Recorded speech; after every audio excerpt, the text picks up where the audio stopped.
आणि आता बातमी आहे धाराशिव लोकसभा मतदारसंघातून राज्याचे आरोग्यमंत्री तानाजी सावंत यांनी महाविकास आघाडीचे उमेदवार ओमराजे निंबाळकरांवर तेरणा सहकारी साखर कारखान्यावरून प्रचार सभेतून जोरदार टीका केली।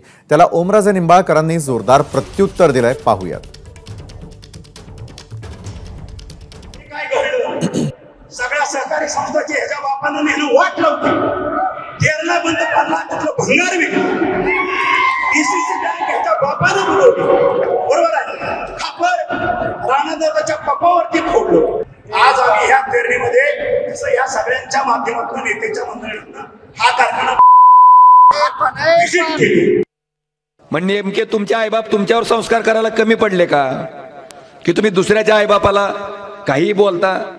ठीक आहे, देवानं तोंड दिलंय, तोंडातून कधीतरी चांगलं बाहेर पडू दे की कसा सारखं उठलं की सुटलं का गटार गंगा। आमच्या आईबापाचे आमच्यावर संस्कार म्हणून आम्ही शांत होतो, नाहीतर तोंड आम्हाला बी दिलंय। कृपा करून इथून पुढच्या काळामध्ये हीन पातळीनं, नीच पातळीनं, ज्याच्यावर बोलायची आपली लायकी नाही, त्या कैलासवासी पवनराजे निंबाळकर साहेबाबद्दल एक ब्र शब्द काढलेला ओमराजे खपून घेणार नाही। मी तसला 40 वर्ष मंत्री असलेला डॉक्टर राणा एका झटक्यात गार करून आला म्हणून तू किस जाडकी पत्ती आहे। एबीपी माझा, उघडा डोळे बघा नीट।